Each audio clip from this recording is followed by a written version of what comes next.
okay, in the previous episodes, and I'll link those again because this is we're using the same exact Bach chorale to show you why you should study these things as somebody who wants to get into film composing.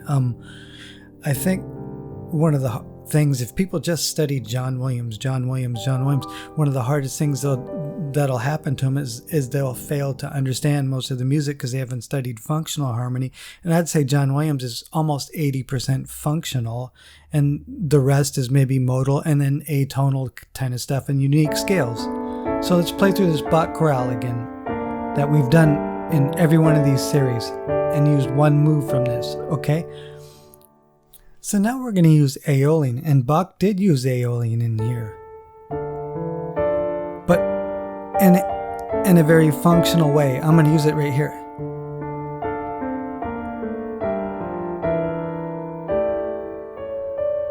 Sounds very traditional, very old, kind of classical era kind of harmony, right? So let's go ahead and review the half diminished resolutions: up a fourth, down a fifth. That's the chord it could go to, regardless of whether it's out of key or not, okay? And I just wrote down a few examples here. Up a fourth or down a fifth. If you could remember that formula, it's very simple to know one of the resolutions of this chord, one of the resolutions. So why is Aeolian different than D minor, for instance, traditional D minor? Well, for one, you don't have to raise the third on the 5 chord. Okay? And almost everything in traditional functional harmony will have a raised third 5 to 1 chord on their cadence. So Aeolian left alone is non-functional, and besides, you use a lot of retrogressive moves to really get that film score sound. Let me demonstrate, and I'll end it with a raised third 5. But I'll avoid it for now, and that's called prolongation.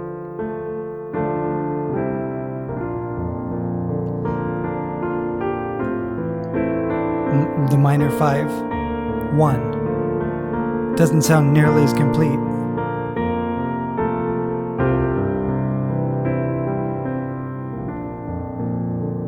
The minor 5 again. Now let's work towards that half diminished chord. Finality. And that's one reason you'd use pure Aeolian up until that one point, is for prolongation reasons. There's no sense of really strong finality until you hit that raised third 5 chord. So that's the difference between Aeolian and traditional functional harmony, minor. So let's use a minor, and then once we pivot off that half diminished, we'll use a mixolydian. You could do stuff like this, okay? I'm just pointing things out that you can do. So let's take something similar to what I just improvised in.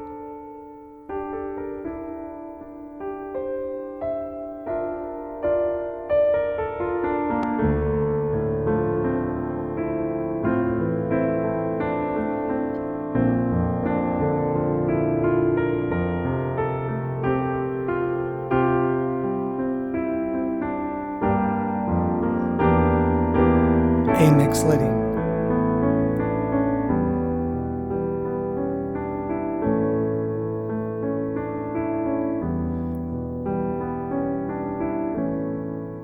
So when the half diminished is resolved up a fourth to that A chord, you can literally treat that A as your new tonal center. It doesn't matter what mode, whatever, a mixolydian, which I did.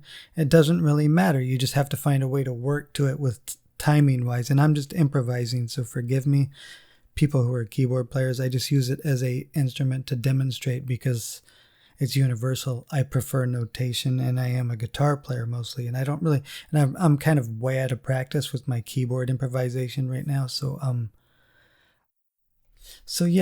Aeolian, pure Aeolian is different than functional harmony natural minor, and I did two things that are different here. I didn't use the raised third 5 except until the very, very end on the first improvised example. This is to give it a sense of lack of finality until the very, very end of something. Prolongation. You're trying not to reach your zenith. So that's a good reason to use pure Aeolian. And You're not trying to get to those leading tones. You're not trying to functionally move in a progressive order that leads you to that 5 chord. Okay, you only want to do that at the very, very end. And you might want to use a lot of retrogressive moves until you do that. Like, that means root movement that's just a step away. Okay, so there's one trick of retrogressive moves, not progressive moves that eventually lead you straight to that 5 chord, raised third 5. Retrogressive leads you away, helps with the prolongation. On the second one, I used that half diminished chord to pivot to the A again, up a fourth. That's how they resolve, and then immediately treated the A as mixolydian instead of going to some form of D. You could do tricks like that too, and I believe I did that in a previous example in the same series, to a different scale or mode. Maybe it was A major, I don't remember. So yeah, there you go. Aeolian, pure Aeolian is different than functional harmony minor. And yet again, we managed to work in that one move we learned from Bach here into the schemes. So that's why you study both functional harmony strongly and modal harmony. There's a big difference between the two. And the more you start to understand both, the more you're going to start to understand a lot of modern music, like Ralph Vaughan Williams, for instance. The more you'll start understanding him, all the way up to film composers in terms of tonal music writers.